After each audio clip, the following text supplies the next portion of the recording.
Bonjour à toutes et tous et bienvenue dans cette vidéo de thermodynamique où on va s'intéresser à l'effet de serre. Alors on avait déjà fait une première vidéo sur l'effet de serre et la loi de Stéphane où on avait vu que si on étudie la Terre qui reçoit de la part du Soleil un certain rayonnement thermique qui elle-même émet en tant que corps noir un certain rayonnement, l'équilibre thermique menait à une température de surface de moins 17 degrés. Alors nous avions dit, eh bien ça ne traduit pas ce que nous observons au quotidien. Donc pour expliquer la température de surface de la Terre, il faut donc complexifier le modèle et en fait prendre en compte la présence de l'atmosphère. La présence de l'atmosphère en fait va créer ce qu'on appelle un effet de serre. Et donc le but de cette vidéo, c'est d'expliquer ce qu'est l'effet de serre et de calculer la température de surface de la Terre avec un modèle très simple d'effet de serre en prenant en compte la présence de l'atmosphère. Donc pour faire ça, on va devoir introduire la loi de Wien qui nous permet de donner plus d'informations sur la nature du rayonnement qu'émet la Terre et qui va nous permettre de comprendre l'effet de serre. Alors, juste ce modèle très simple que nous allons faire va nous permettre en effet de voir que la surface de la Terre est réchauffée par l'effet de serre. Toutefois, je mets en garde tout de suite, c'est un modèle simple et il ne permet pas, par exemple, d'expliquer en quoi une augmentation de la quantité de dioxyde de carbone dans l'atmosphère mène à un réchauffement plus important.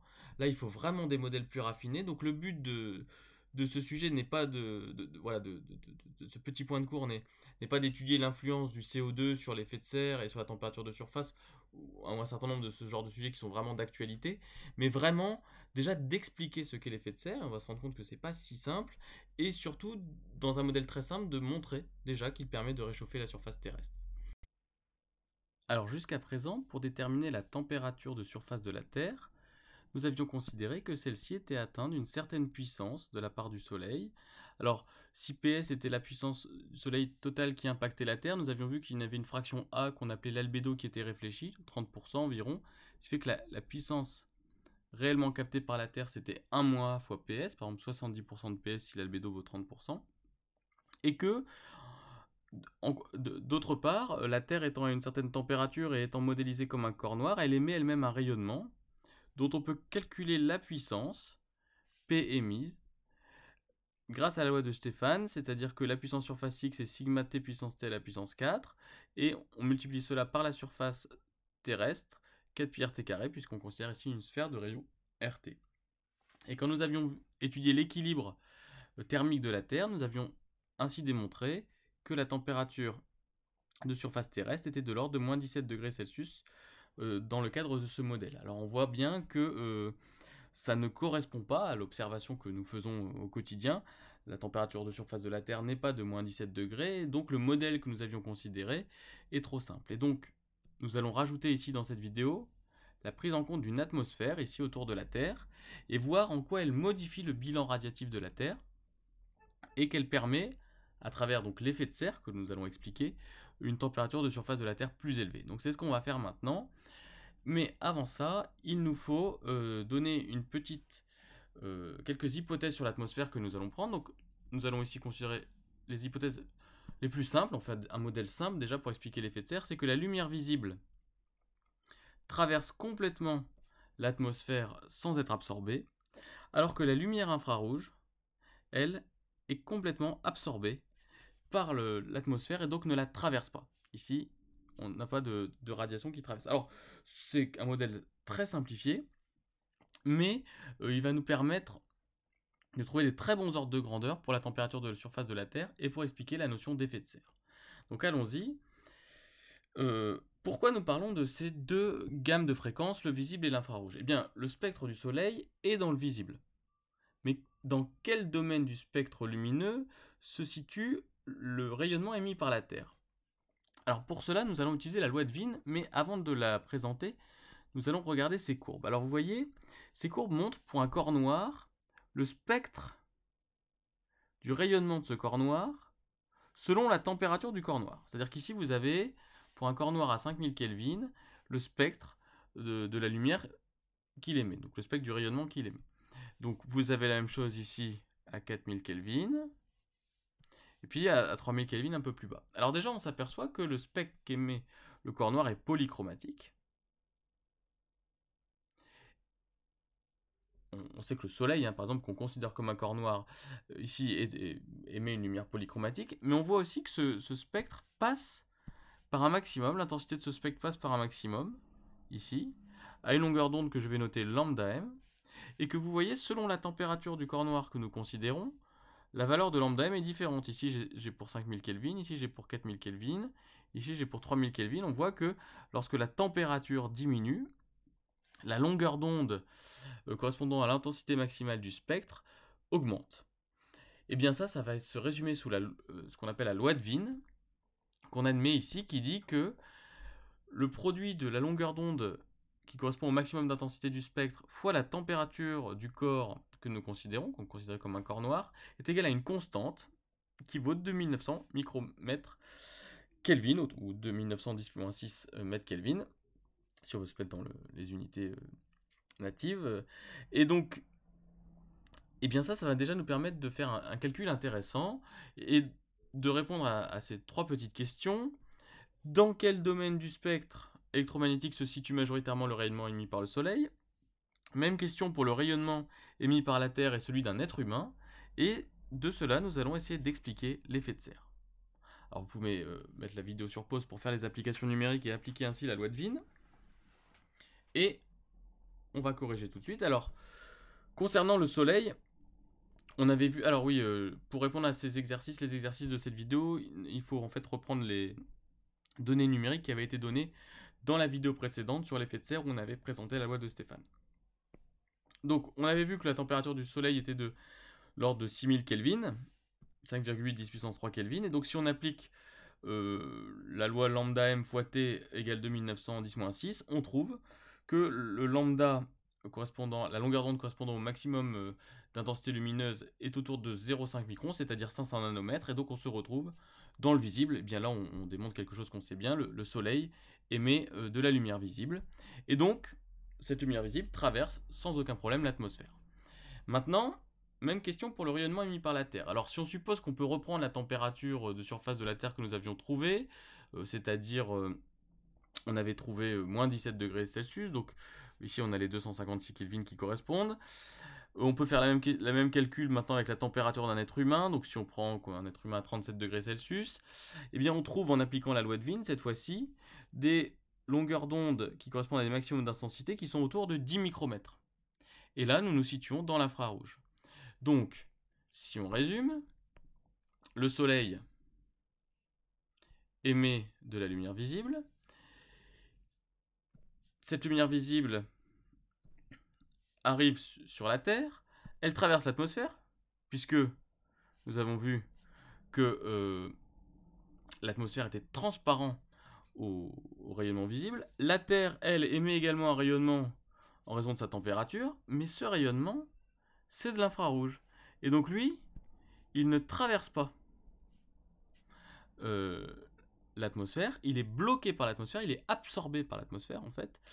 L'atmosphère donc se mettra à chauffer et donc va empêcher en quelque sorte, du moins va s'opposer à la sortie du rayonnement infrarouge du système Terre, on va dire, enfin de l'atmosphère.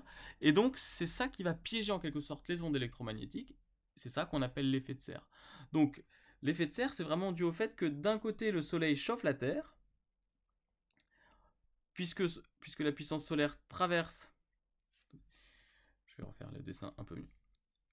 Donc si on redessine l'atmosphère, si on veut réexpliquer clairement, le Soleil, les rayons du Soleil traversent l'atmosphère complètement, ils chauffent la Terre en contrepartie émet un rayonnement qui lui est absorbé par l'atmosphère, et donc l'énergie reste dans le système, en partie du moins dans le système Terre-atmosphère, et donc la Terre s'échauffe. Et donc maintenant on va modéliser ça proprement pour essayer de trouver la nouvelle température de surface de la Terre. Alors, on va pour cela utiliser un modèle à une plaque, c'est un modèle très simplifié, mais qui permet quand même déjà de bien rendre compte de ce qui se passe. Donc ça c'était le modèle que nous utilisions avant. Donc la Terre est atteinte par une certaine fraction de la puissance du Soleil, donc on avait mis 1 moins A fois la puissance du Soleil qui arrivait, qui était visible, qui chauffait la Terre réémettait un rayonnement infrarouge, et quand on faisait l'équilibre de ces deux puissances, nous trouvions une température de moins 17 degrés. Ça c'était ce que nous faisions avant. Et bien maintenant nous prenons en compte la présence d'une atmosphère, qu'on va supposer de température uniforme TA. C'est là que c'est une hypothèse importante, et on va la considérer aussi comme étant un corps noir, et donc qui émet sur sa surface extérieure. Donc sa surface extérieure, il y en a une ici au-dessus et une ici en dessous, un rayonnement selon la loi de Stéphane. Donc le rayonnement du soleil 1 - A fois PS traverse l'atmosphère, chauffe la Terre, qui était une température TT que nous cherchons à déterminer. La Terre émet un rayonnement infrarouge vers le haut, et ce rayonnement infrarouge est absorbé par l'atmosphère, donc il ne sort pas ici, mais l'atmosphère chauffant dû à ce rayonnement infrarouge émet également un rayonnement en vertu de la loi de Stéphane sur ces deux surfaces, la surface du haut et la surface du bas. Donc voilà le modèle à une plaque de l'effet de serre, donc l'atmosphère étant considérée comme une plaque, et donc on a deux corps noirs à considérer, la Terre et l'atmosphère. Température d'équilibre de la Terre TT, température d'équilibre de l'atmosphère TA.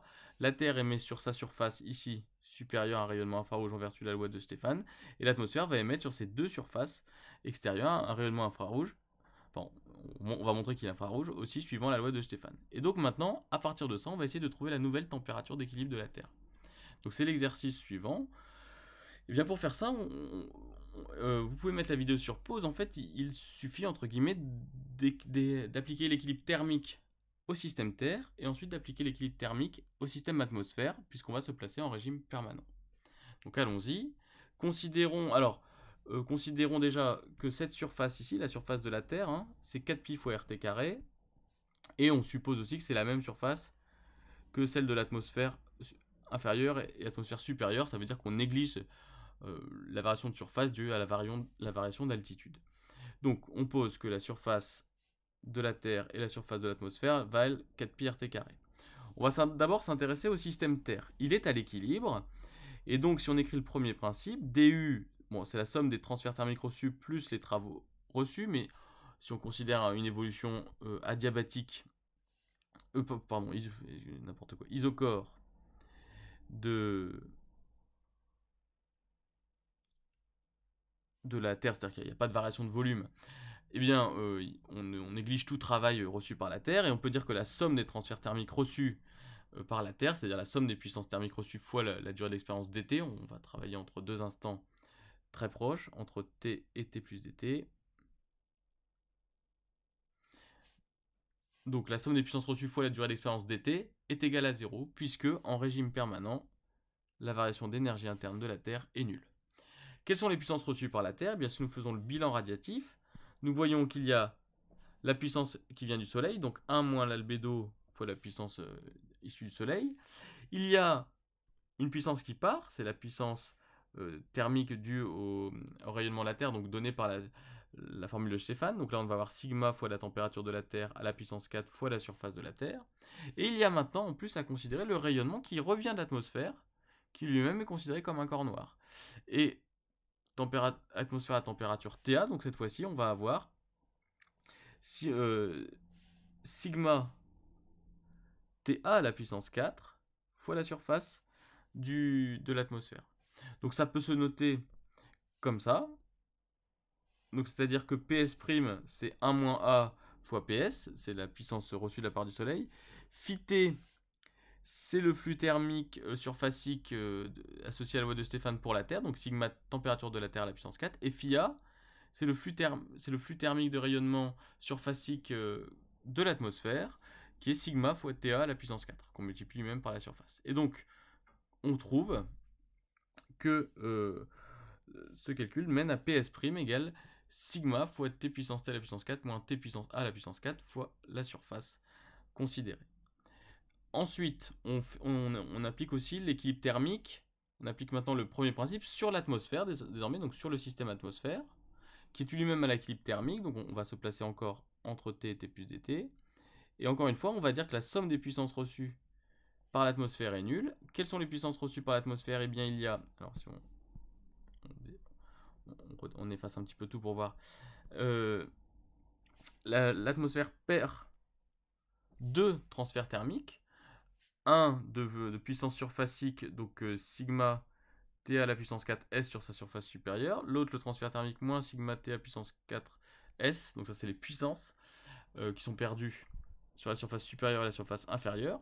Et puis, il reçoit de la part de la Terre le transfert thermique infrarouge, sigma fois température de la Terre, à la puissance 4, fois la surface S. Donc ça, ce sont les trois puissances échangées par l'atmosphère avec l'extérieur. Donc deux sont rentrants, une est rentrante dans l'atmosphère, celle-ci, et deux sont sortantes, celle-ci et celle-ci.